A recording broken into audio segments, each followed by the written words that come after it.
So students, let's start today's class.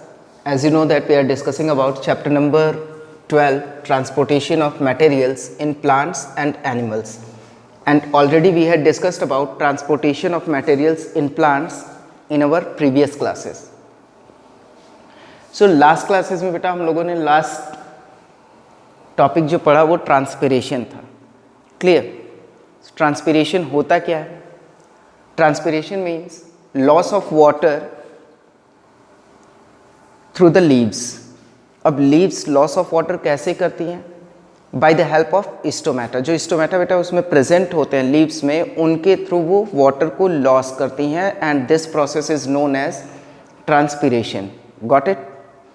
So today we are going to discuss about transportation of materials in animals, but before that one thing I want to tell you, ये जो transpiration की rate होती है, so you all know that transportation of materials in plants जब होता है ये process, तो उसमें क्या होता है, water या फिर जो minerals dissolved होते हैं water में उनका transportation होता है. कैसे होता है? जाइलम के थ्रू होता है.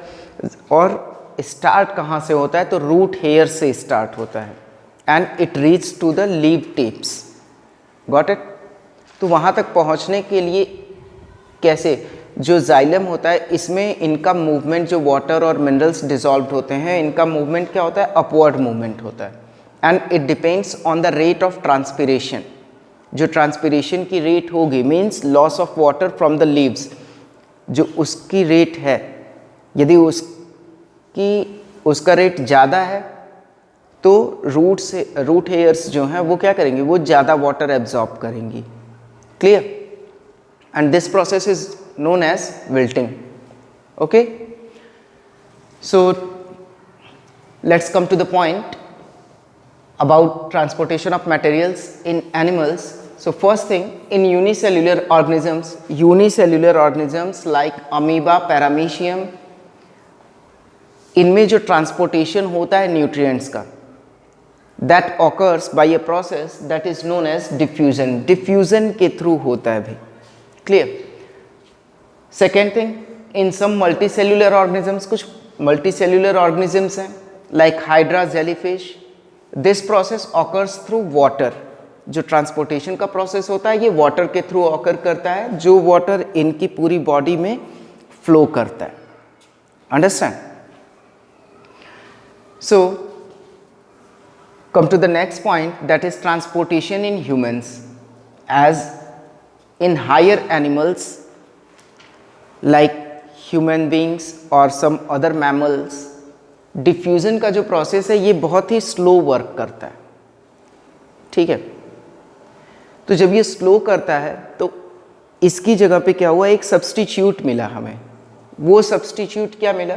That we all having a well developed transportation system that is known as circulatory system. And this circulatory system helps in the transportation of materials in us and in some other animals. Got it?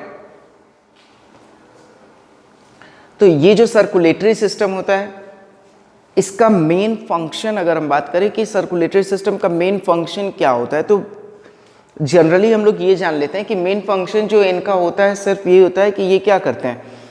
Nutrients को provide करना to each and every body cell and also whatever the waste matters they provide us. जो भी waste matters वो release कर रही हैं उनको excrete कराने में हेल्प करना.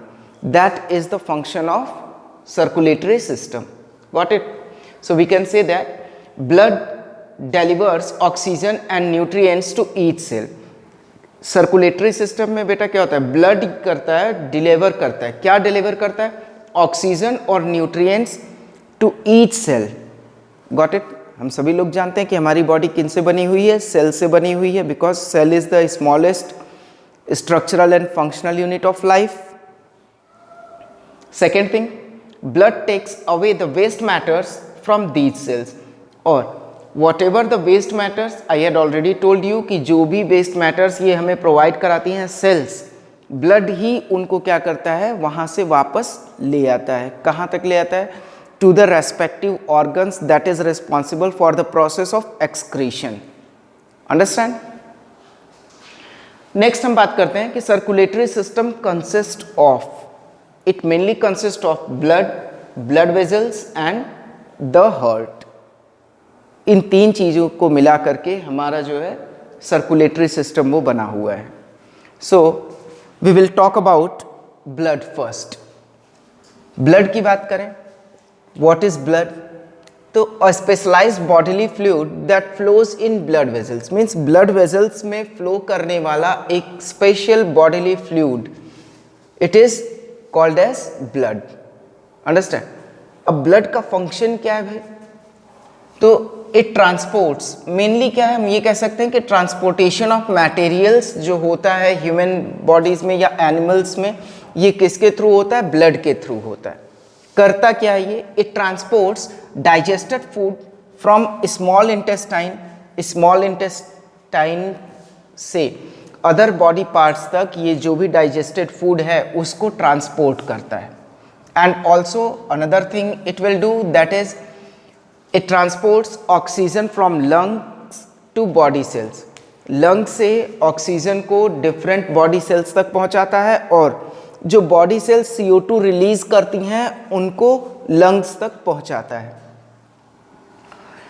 One more thing, liquid waste from body cells to kidneys for excretion. Blood also help us in transportation of liquid waste from body cells, यानी लिक्विड वेस्ट को बॉडी सेल से किडनी तक पहुंचाता है for the further process of excretion. Clear?